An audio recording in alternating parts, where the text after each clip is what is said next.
to Maxed Out Man, helping you become the man you were made to be.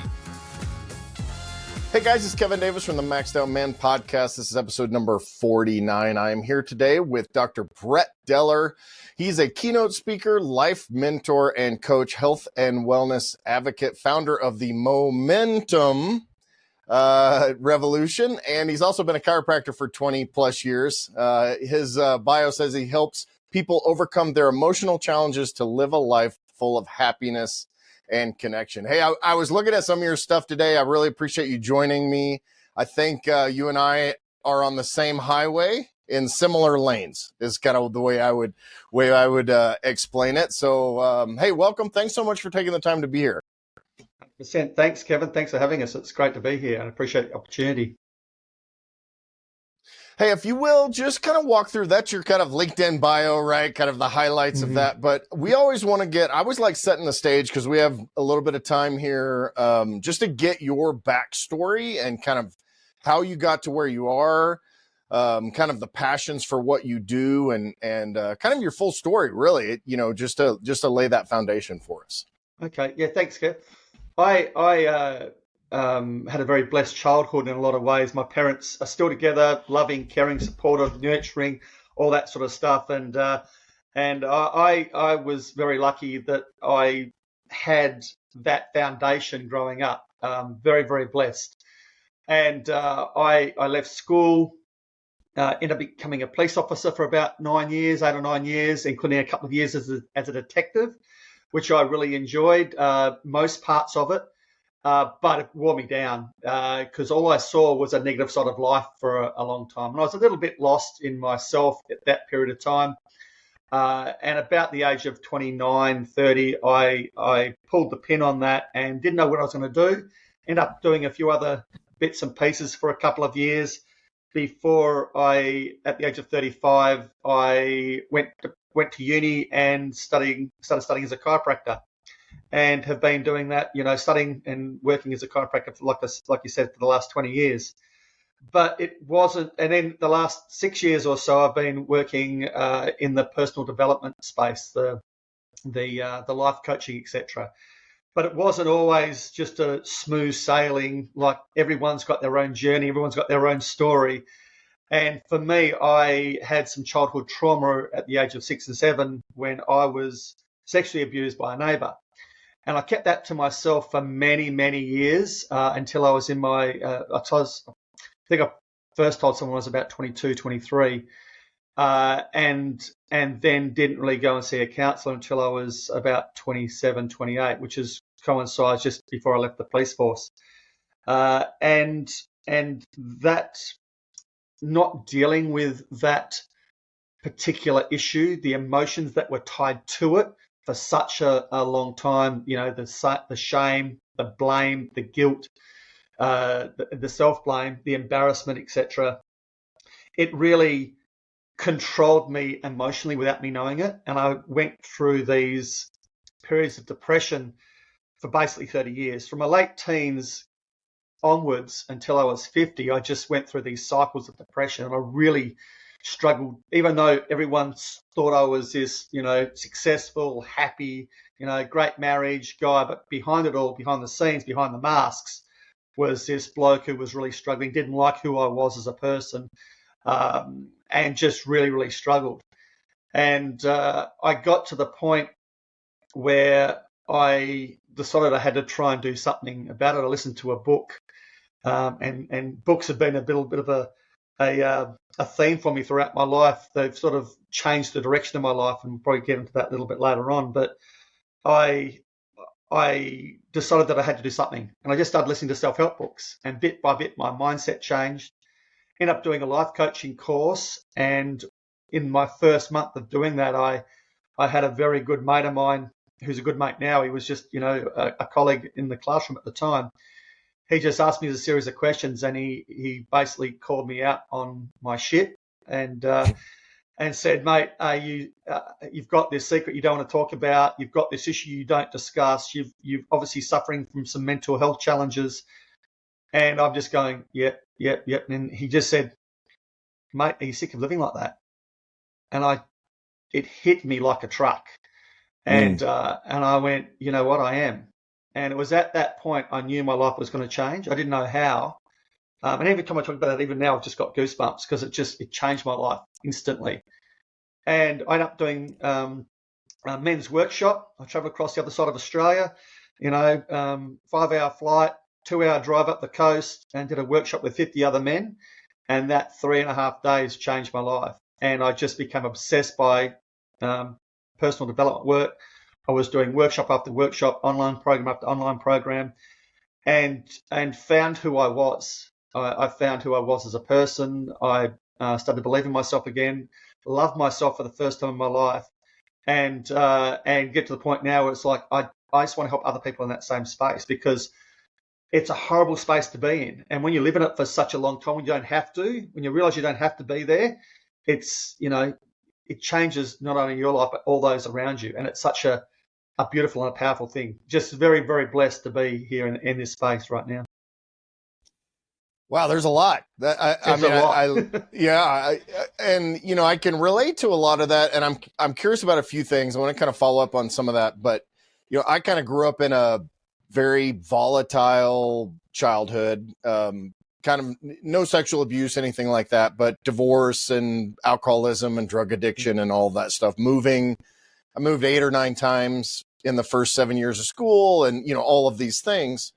But at some point in my life, I felt like I was pretty blessed because I came to terms with that trauma early on, and not pushed it down deep. I always joke and say, yeah, we push our emotions down deep, and so we don't have to deal with them, but really kind of made peace with it to the point where I didn't feel like it really kind of affected me. And obviously all of that affects us in different ways, long-term and all that. But I'm curious how that kind of trauma manifested itself over those 30 years. Like, what does that practically look like? I know it's kind of this underpinning of emotions and how you deal with anger, I'm sure, and stress and those kind of things. But I'm curious how that manifested during those 30 years. Yeah, I'm very blessed. And being an ex-police officer and now working in this space, I can see that a lot of men and women have had a childhood like you've described. And I look back at my childhood and go, geez, I was very blessed. And I've got these parents who just said, you can do whatever you want. But because of the underlying pinning of what happened to me, it wore away at that self-belief and that self-esteem and that self-love. Now, as a child, when that sort of trauma happens, this is my perception of it and how I feel it manifests itself in this particular way. Your brain, your heart, your soul doesn't have the power to deal with that trauma at such a young age. And so I believe it just puts it in a box. Okay. And then when I was in my late teens, early 20s, late teens more so, all of a sudden, I always knew what had happened to me. It wasn't like it was a repressed memory or anything. I always knew it was there, but there was no emotion attached to it. Then as I got to my late teens, all of a sudden, all these emotions started to bubble up. And I was going, what's going on with this? I don't understand it. And of course, as a bloke, be tough. Don't let that stuff, affect you. And I just ignored it, basically. And then as a police officer, I joined at the age of 21. You had to be even tougher and stronger, and don't let stuff, and it's very much a boys' club, even though some of my best partners were females because they could talk their way out of stuff. They were, they knew how to use words, which was what I learned really from them, and learn how to talk to people. And for me, basically what would happen is, as it manifested, as the depression would come up, I'd pretend that there was nothing wrong. And I would bury it down. I would push it down. And I started playing sport exactly the same time that my abuse happened at the age of 6. And sport was my go-to. Running, hockey, Australian rules football, field hockey that is, Australian rules football, cricket, and then later on rowing, and I'm still playing cricket now. Apart from the weekend, I'm still sore actually as a result. But all those things allowed me to cope in a positive way in regards to not going down the whole I definitely used alcohol in my late teens, early 20s, and I used it. I wasn't addicted to it, and I would binge. I'd binge hard Thursday to Sunday, and then but I would always make sure that I was all right. I wouldn't drink on the Friday before sport, so I was right for my sport because that was my safe space, my control space, I suppose, and that's how I controlled my life. Later on, it was with study and with work. I always kept myself busy, so I always had something on the go, so I didn't have to think about the stuff. But it'd go through these cycles. I would go through these cycles where I would be feeling okay for 3 months or 6 months or 12 months or sometimes even a bit longer, especially as I was younger, when I was in my 20s. But the older I got and the more stuff that had happened to me over time, because we all have, multiple challenges, the cycles got closer together and the intensity got worse. And so my depressions, and no one saw it apart from my wife and a couple of very close people. I didn't let my family see it because, it's the embarrassment, I suppose, that stigma around mental well-being. And that's one of the things I'm really passionate about now, is breaking that stigma, because it's nothing to be embarrassed about. It's there. It's just there. So I would go through months of pretending I was okay and really struggling with depression. I remember a whole season of playing football, and I played at not an elite level, but a good level. And I couldn't get a kick in the reserves. I was so mentally messed up. My sport was horrible. My relationships struggled as a result. I had a couple of very wonderful girlfriends in my past and could have got married. But as soon as things got too close or too tough, I'd run because I was so fearful of that commitment and what the pain might cause, because another pain or trauma would just send me over the top, if that makes sense. Yeah.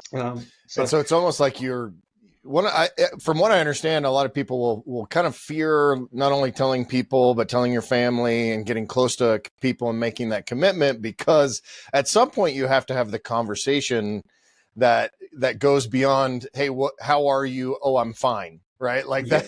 Fine only works for a little while. So is that kind of true in some of what you see with that? 100%. Yeah. You can't hide what's underneath forever and ever. It just doesn't work like that. And for me, as I got a little bit older and I had spoken about it a little bit, I would use my abuse as an excuse in relationships. I would use it as a block to keep people away, to keep partners away, keep their distance, because it was always an excuse, and it just it wasn't healthy in any way, shape, or form. It wasn't healthy for me, and wasn't healthy for the relationships either. Yeah, because you're almost like, I can't because of this, right? Like and it's like insert whatever comes after can't and use the same because of the entire time. I think it's interesting. Go ahead. No, go on.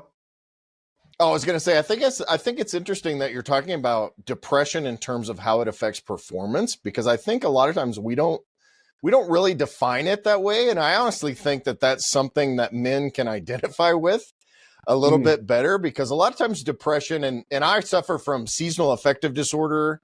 And I don't even like calling it affective disorder, but it's, we live in the mountains of Montana. We get 6 months of winter.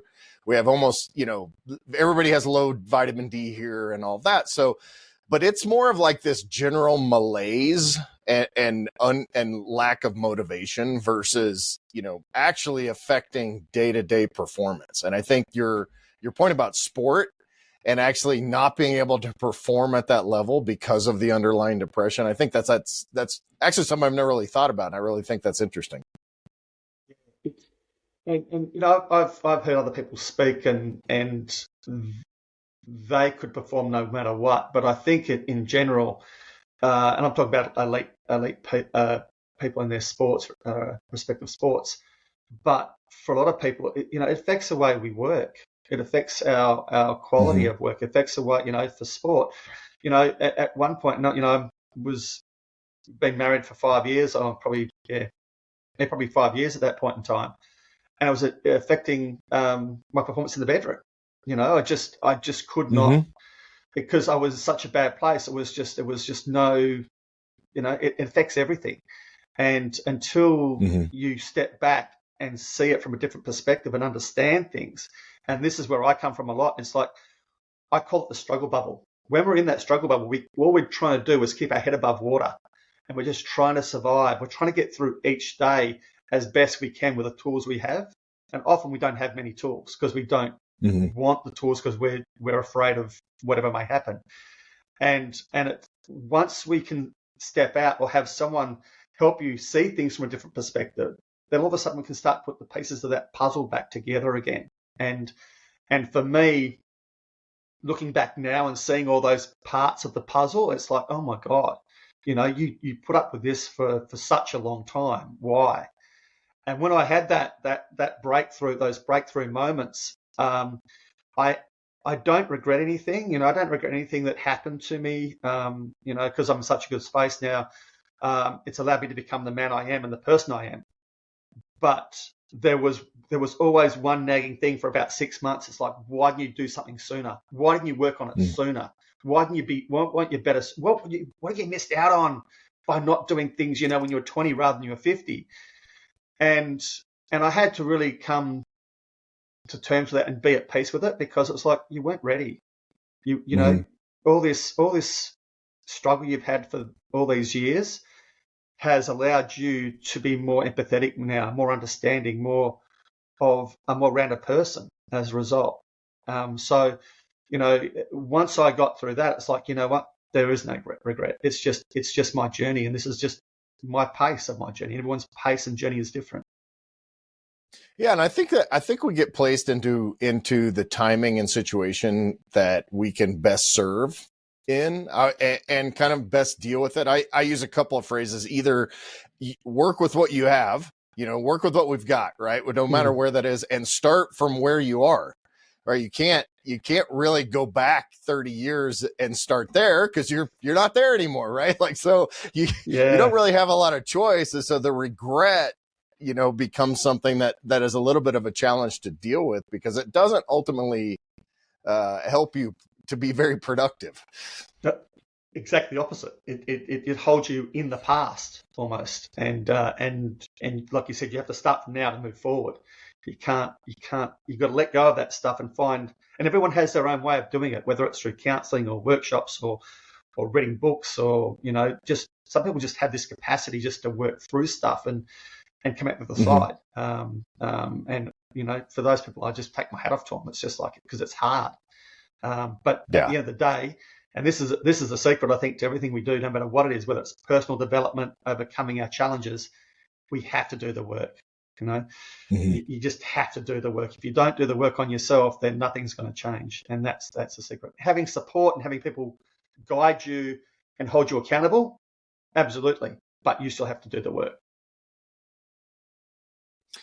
I like that concept. And when you were talking about childhood trauma and all that, I think in Western culture, a lot of times we place blame on the things that we've that have happened in our past in such a way that we remove the control, right? Like there are a lot of times in decision making that we make. I've actually said to my friends, they'll be like, well, it's not my fault because this happened to me. And I'm like, well, your reaction to it or how you're dealing with it now actually is your fault, which is a good thing, because if it's your fault, then you actually can control the outcome.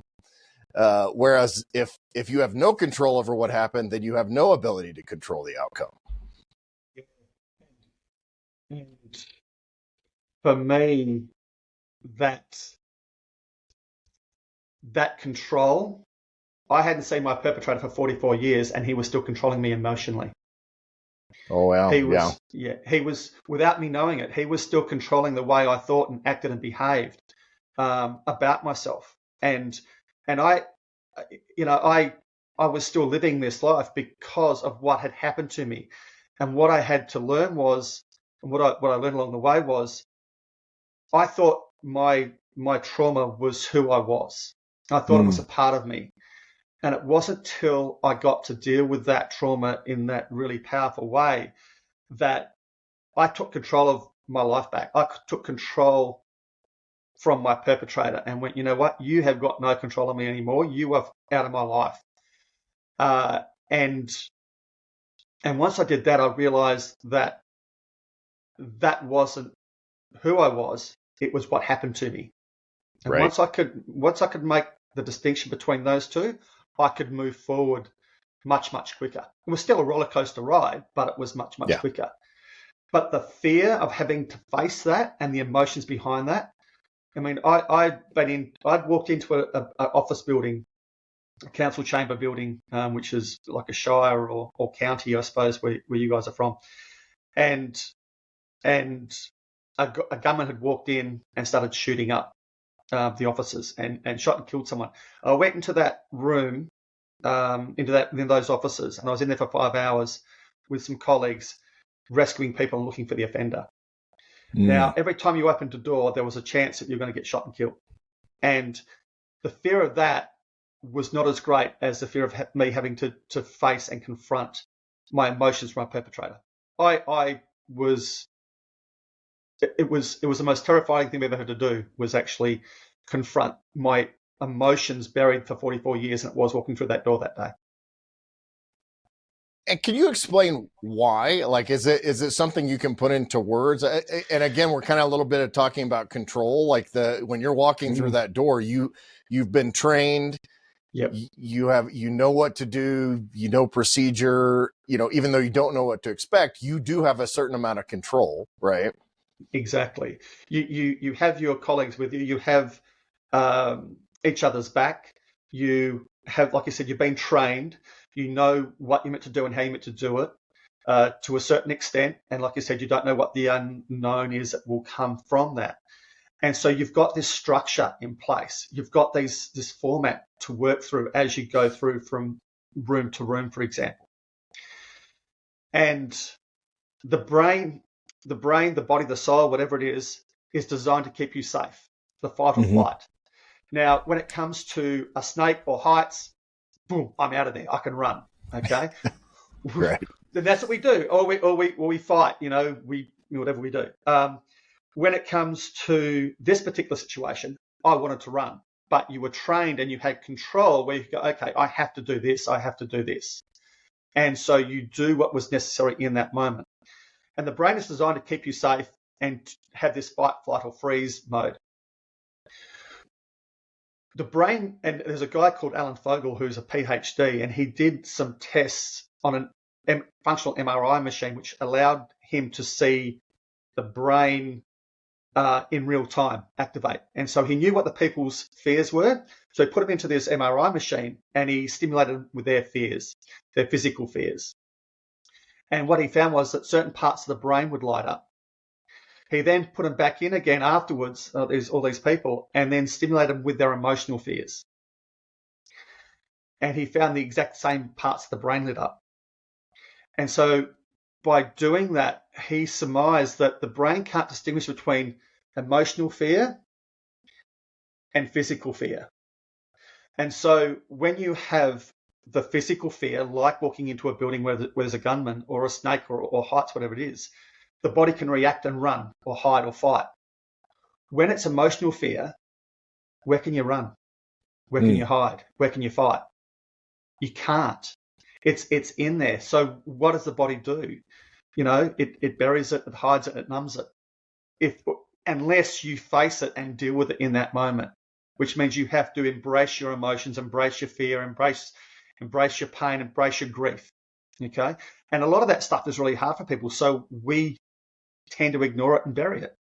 Especially, in my opinion, for men, we have to be tough and strong and don't allow ourselves to show that weakness, what is perceived a weakness, and it's not at all. But that Western culture showing emotions a weakness, and so for me, once I sort of got the concept of, what my body was doing was trying to protect me from death, because that's what the body thought it was going to do, because it was in total fear. Then I went, okay, It's protecting me. That's its job. And it does, and it protected me when I was 6 years old till I was 20. And then I went, okay, I've protected you long enough. Now it's time to deal with it. And of course, by that stage, the conscious mind steps in and goes, no, you're not dealing with this, mate. You're going to run from here and you're going to hide and bury this. You're going to get on the terps, you're going to get drunk, and you're going to ignore the whole lot. And I did that for 30 years, and I used the alcohol in my late teens, early 20s and 30s, because we can drink over here at the age of 18. And so my patterns changed over time, but it was still in fear that entire time. And until I confronted that fear, that's when everything changed. I took my power back. I took control back. I took my life back, really. Yeah, it took 30 years, but I'm glad that it didn't take 60 years, right? Like, I guess that's 100%. right. Like at some point you were able to make that change. And I think what you said is so true about men with us. There's this balance between being strong, being the provider, and the protector for those that are in our lives, and not really understanding how to be that for ourselves in a lot of cases, and having really that balance between being able to deal with those emotions in a strong masculine way, right? Because that's our innate ability, right? Like we don't expect men to become, totally weak in what they're doing in order to deal with the things that they do, because they have an innate ability to do these things. So how do you talk a lot about, I think, man masks, right? I'd like for you to kind of explain that more, but in that context, like how do we as men learn how to deal with some of these things that we need to deal with? And it may not be childhood trauma. It may be just a matter of, look, we just have we hate our jobs, or we're struggling in our marriage, or we're not happy with our relationship with our children, any of those things. Like, how do we balance those things? Great question. I think it's for each individual, they have to deal with it different. They have to find their way. And I found that with, doing the workshops we do, mentoring men along the way, et cetera, and women as well, in different spaces. For men in particular, it's finding what works for you, for understanding you on a different level. And I think it's for me, the first step to change and moving forward is awareness. We have to first be aware that there's a challenge or there's an issue, and then be aware that we need to do something about it. And if we just live in this world of, I'm just going to go through the motions, then that awareness becomes buried. And so for me, even with me and my wife, and I'm very blessed, we've been married for 15 years, and she was basically my carer for the first, 10 years of our marriage. She was just trying to keep me going. And we've always had a very close relationship, always been very open. But what we've really found of the last 5 or 6 years or so is that if we feel disconnected, we'll walk up to each other and go, I feel disconnected from you at the moment. I don't feel like we're close. Can we do something together? And there's no blame. There's no blame there. You just feel disconnected. And one person may not feel that, the other person might. So we just stop what we're doing and go off and do what we need to do. So being vulnerable is really important. But also there's a strength in vulnerability. Brene Brown, says it's a superpower.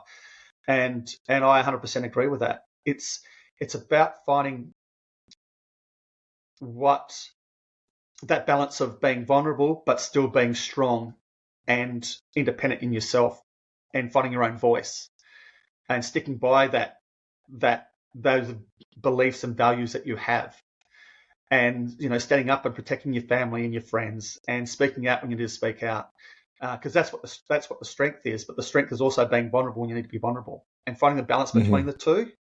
That's when it comes to finding out who you are as a person. And that's, for me, I wouldn't speak up. I would, even as I was a police officer, when I had the uniform on, I was fine. Away from the job, I was very passive. Never got angry at all about anything. I kept it all buried, and so I was like in really passive shadow for almost all my adult life. It was very, very rare that anger came out, and if it did, it was quite intense, but I never lashed out at anybody. It was always at something, and and finding how to be in balance with all those things. It's a matter of finding who you are and letting go of the stuff that might be, like I said, controlling you within. So Yeah. I like that disconnected thing that you were talking about. My wife and I actually did that on Sunday. She was like, look, I feel really disconnected from you. What's going on? And so then we had an opportunity to kind of talk. I had kind of a weird morning and was feeling kind of down and discouraged and some other things. And so we had an opportunity to kind of talk through that. And then it was all fine, right? Like if I had said, oh no, I'm sorry about that, whatever, here, and I didn't address it, that would have been that kind of would have created a longer lasting disconnect. And I think that in a lot of times in marriage, men take that, oh, I'm fine mentality, which then you're fine until you're not fine. And then you're no longer married. So, because that disconnection just stays there. Exactly right. That disconnection, and I want to talk about the disconnection with my anger as well, if that's okay. Absolutely. Yeah, when I was seeing a counsellor in my early 30s, she said, "Are you angry about what happened to you as a child?" I went, "No, why would I be?" She goes, "Because of what happened to you as a child." I'm going, nothing. And I was so disconnected from it, so disconnected from my emotions towards it in so many ways because I buried it for such a long time. And I'm an emotional guy. I'll get teary at the drop of a hat, and I'm quite all right with that. I was definitely more embarrassed about it when I was a young bloke, but in my 20s and 30s, it didn't sort of worry me too much. And so she said to me, this psychologist said to me, "I want you to go out to the bush, find a big tree.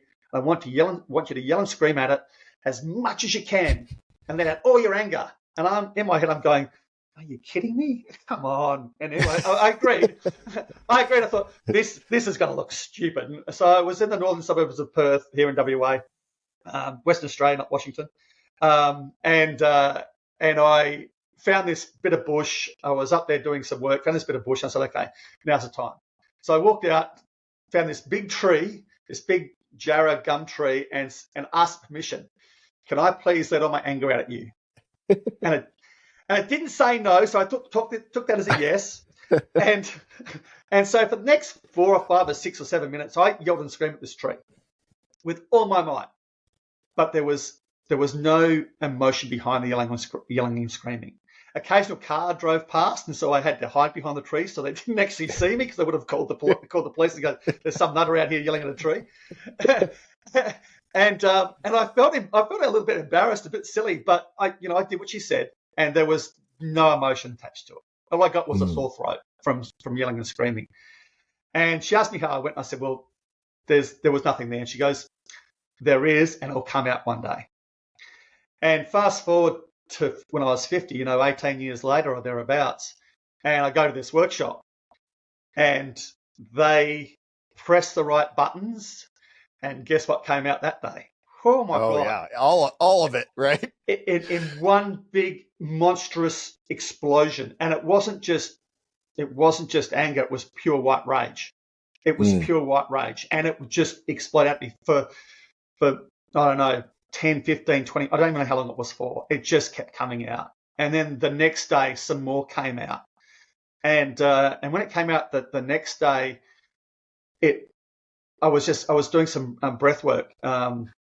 And this amazing, powerful breath work just let this other little bit out. And as soon as that last bit went, I was laying there, and all of a sudden I had this, and I don't know if you're old enough to remember Doris Day, and she had that little haze about her that made her look really soft. I had this image of my wife, but it was like this blue haze of her, and my eyes were shut, and I just felt this pure love for the first time in my life. And I just started sobbing uncontrollably because the rage out of me was all gone. And this pure love in my heart. And it was for our connection and our love, but it was also, more importantly, it was the love I felt for myself for the first time in my life. And I sobbed uncontrollably for, I don't know how long, 10 minutes or so. And I was in a room of 25 blokes doing the same sort of stuff. And some blokes were yelling. I had a bloke next to me screaming, another bloke next to me laughing, and I was crying uncontrollably. and one of the mentors, one of the crew came up to me and he whispered in my ear, he goes, "What's going on?" I said, I'm just so happy. And he went, you're in a good place. I'll let you go. Yeah. And I just continued to cry, just in pure joy and happiness. And I just remember that moment, and again, goosebumps. I remember that moment so clearly. That's when the connection came back in, the connection to who I was, my emotions, and that weekend, just changed my life dramatically. And has that been like a long-term process? I mean, what you're describing is almost like lancing a boil. Forgive the analogy, but it's almost like this not instantaneous, but kind of all at once release of that underlying pressure. What does that look like after that? Is it a renewing of those emotions on a regular basis, or? I was euphoric for about 6 or 8 weeks. I was floating on air. And the only time my anger would come out was a little bit of road rage. If I'm doing, and I'll talk kilometers per hour here, if we're doing 85 in a 90 zone and someone's doing, 80 or 85 and I want to do 90, it's like, "Oh, what are you doing? Come on, get out of the way." And no one sees that except for my wife, and she hated that. And then I remember we're driving to work one day together, and Kim goes, "Oh, wish this guy'd hurry up." It's like, "It's okay, honey. He's just on his own journey. He's just, it was just like, who are you? And what are you doing driving the car?" And so I had this beautiful peace and calm about me. But about 8 weeks later, all of a sudden, things started to fall apart again. Because what had happened is, I mentioned before, the abuse or the trauma, I'd removed that from my story, from who I was, but it left a big hole, and I didn't know who I was. And so then over the next 18 months, I had to find out, and I'll learn for the rest of my life who I am. But that first 18 months, I had to reconfigure or try and understand who I was as a person. And so the next 6 months or 12 months, 18 months, 6 months especially, was a real roller coaster for me. But I poured myself into other workshops, listening to self-help books, and I was just taking little bits and pieces. And I was also getting mentored along the way as well. I was doing my life coaching course. So every week I was getting mentored by some amazing people who are still now some very, very good friends of mine. And they just allowed me to put the pieces back together. They allowed me to see things from a different perspective. And when I understood that, I remember I was out the front here one day and I was doing some whippersnippering, and I had the wrong size cord in the whippersnipper. And I exploded when it kept breaking. And I was dropping every swear word I won't go into what they are, but you know what I mean? Every swear word in the language. My wife comes out and goes, "What are you so angry for?" And it's like, "This damn whippersnipper isn't working." and she goes, "It's just a whippersnipper." And I went, "Oh, yeah, okay. Yeah, it is." And I had to take a step back. And then that week I got talking to I was being mentored by a friend of mine, and she said, "So what was the problem?" And I went, da da da da da da. And she goes, "But what was underneath that?" It's like, and she went, "So you couldn't control the situation. Is that what you're saying?" I went, and what have you done all your life? And the penny dropped. Controlled my emotions, controlled what people saw, controlled how people viewed me, controlled everything I did. So it was just control. And all of a sudden, because this story had been taken on me, I'd lost control. And it's like, so I had to let go of control and go, you know what? Just let it happen. And that was, that moment where it's like, okay, accept things how they come, learn more about this control thing, learn more about yourself. And so it was a roller coaster, but bit by bit, the pieces started to fall into place. And just by doing the work, and that's what I said at the start, you have to do the work. By doing the work and doing gratitude work and journaling, journaling is one of the most powerful tools I think we have in our toolbox just for our own self. Breath work. I started doing ice baths, all those sort of things. They just added to the overall healing process for me. The growth and the learning, the adapting. So that's how I got to where I was. But it was lancing a boil. lancing a boil and then allowing it to heal over time.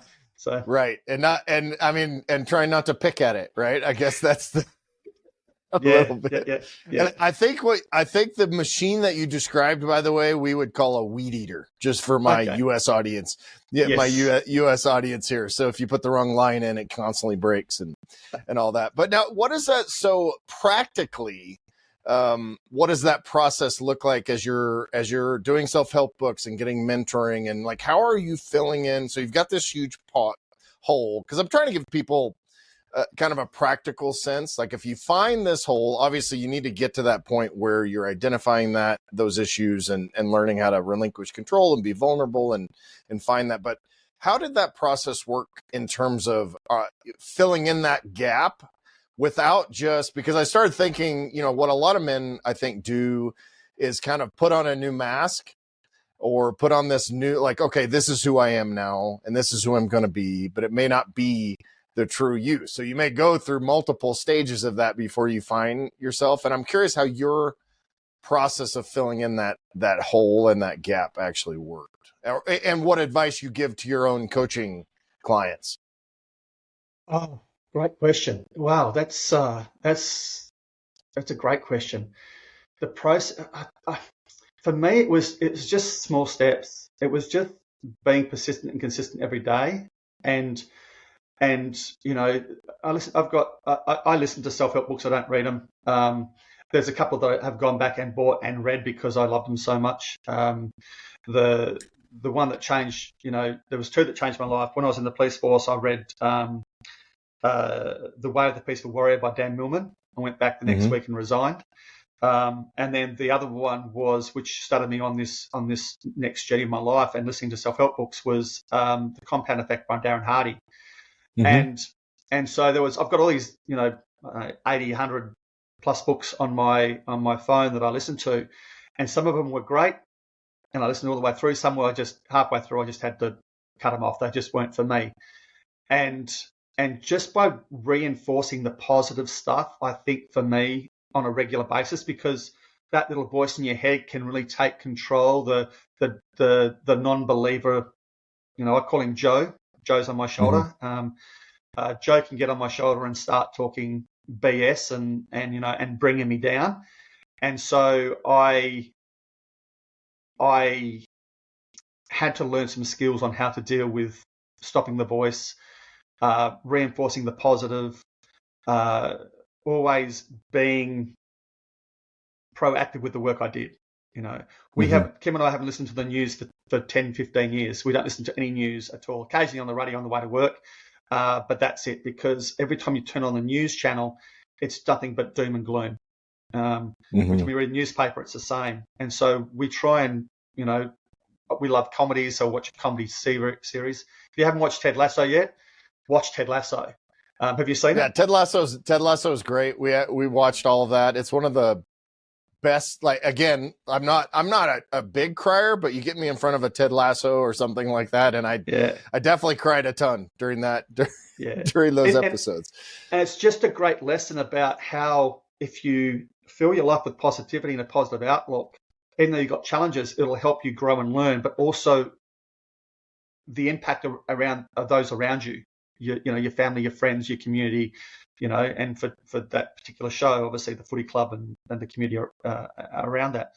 But for me, it was just always just using my tools every day, my gratitude, my breath work, my journaling, as often as I can. And the more I got used to that, the more I journaled, the more I processed my emotions through that day. And that was probably my biggest one. And I made that a habit. So if I had a really negative event that day, or a negative emotion or a negative response, I would go back and ask myself, okay, what did I feel? Why did I feel it? What was underneath it?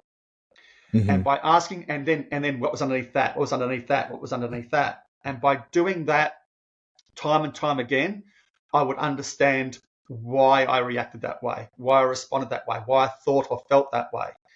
And it always came back to this same pattern of the self-belief, the not believing yourself. You're a piece of, turd sort of thing, And but why do I feel like that? Oh, it's because of ABC.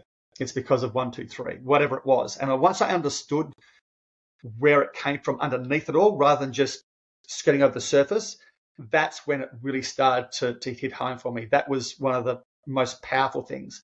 And as I got better at it, I could actually process it almost in the moment, or just, take a moment to step back thereafter. And instead of journaling about it, I could actually just process it in my head. Okay, I did it that way. Oh, okay, I did it that way. And if there's a real challenge, I'll go back to the journal again and write it out, because it's not just an emotional release, it's a physical release as well. By writing, it's a physical release. So I've got to the point now I can pick up the pen when I need to, but I can also process it when I need to as well, just because I've been practicing it for so many years now. So you're using your journal almost like as an emotion processing center. It is 100%. That's what it is. And be able to walk through that and kind of refer back. And I think for men, that's probably a journey that's really difficult for a lot of men. Just because it's like, hey, get in touch with your feelings. Well, I would if I had any feelings, right? Which they do. But the joke is that, like, I don't even know how to identify a lot of the feelings that I have. I have 2 emotions, anger and annoyance.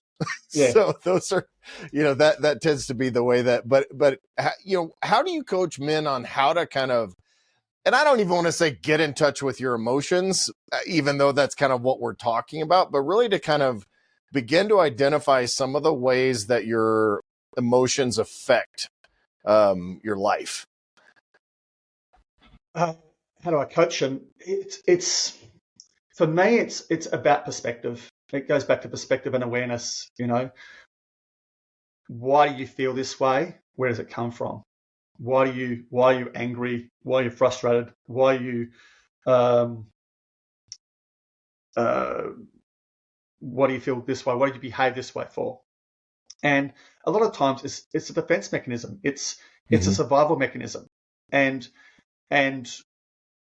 almost not all the time, but on a major part of the occasions, it goes back to their childhood.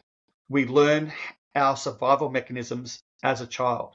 If we grow up in a violent environment, or you feel abandoned because mum left or dad left, or there was a divorce, or like you said, there's alcoholism or drug use. You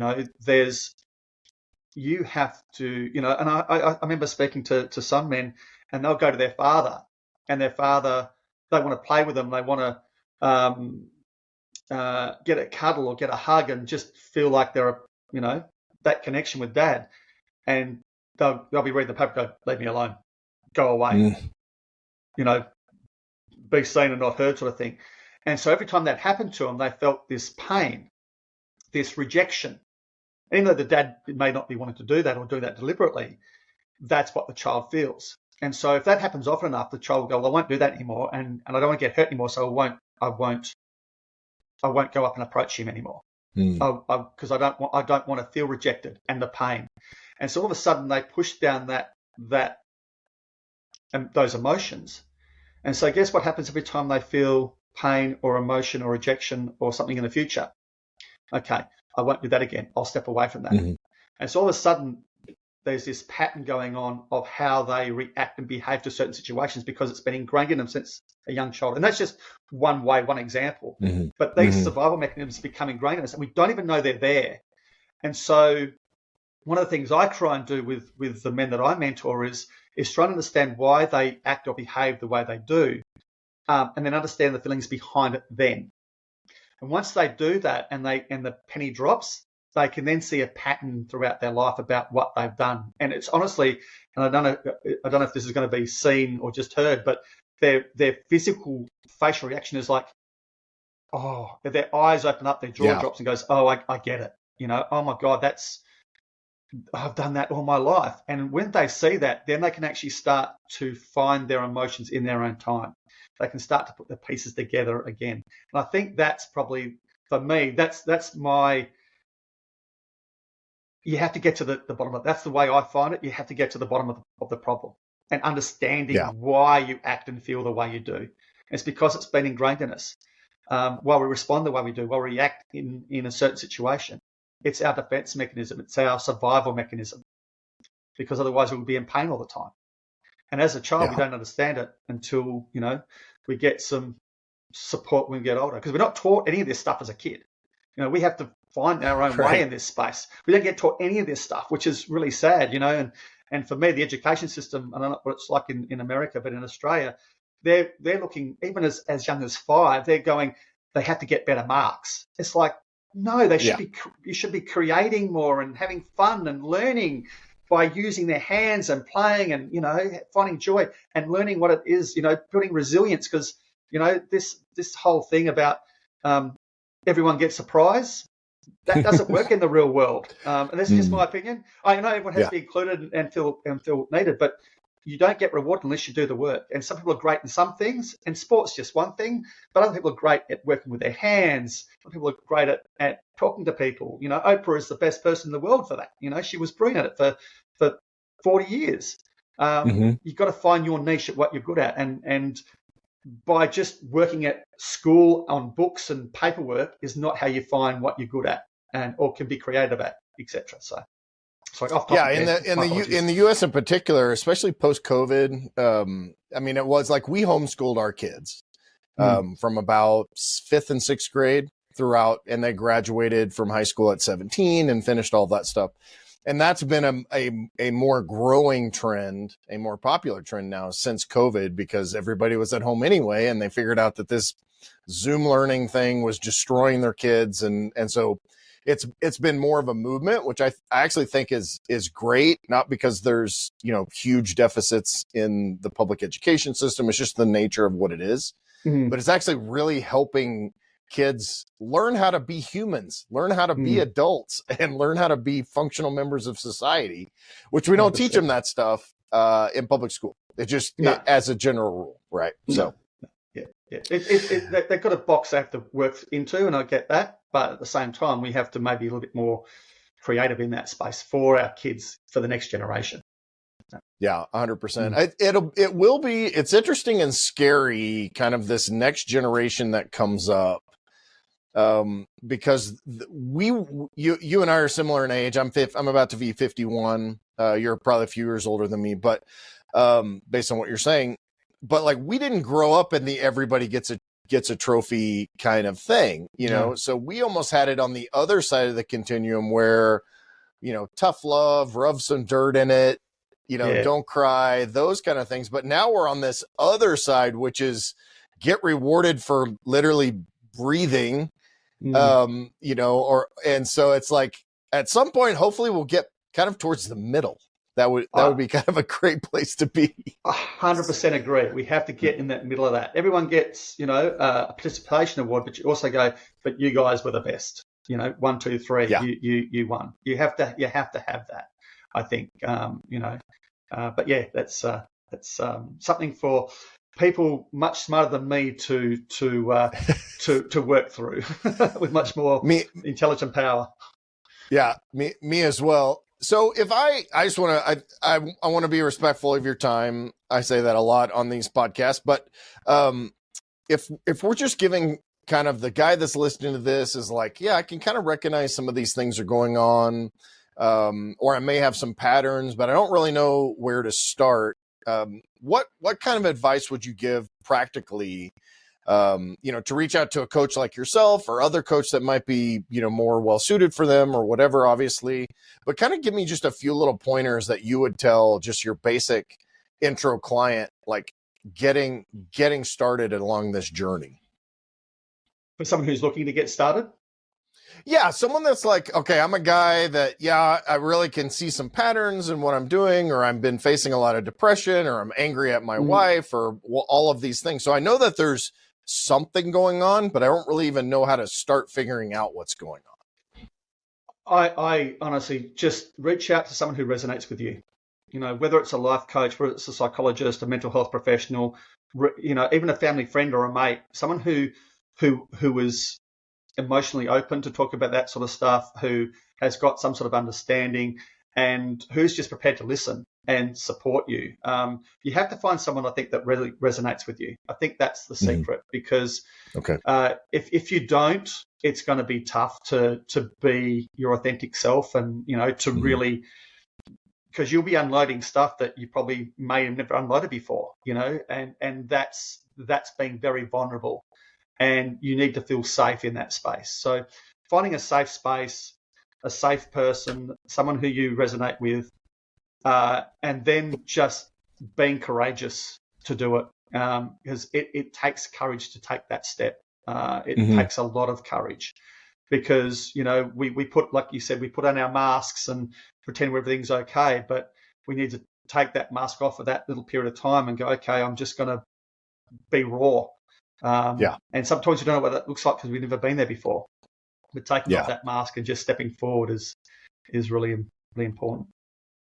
Yeah, and be able to develop that connection with someone that you trust and who trusts you, because like you said early on, it's like you had this person, this guy that basically called you out on your crap, right? To say, look, I hear what you're saying and I know you're full of crap. So let's get past the BS into what's really going on. But you have to have that connection in order to be vulnerable for yourself, but also have them trust you to be able to not treat you that way, but to be able to call you out in a way that can help you along your journey.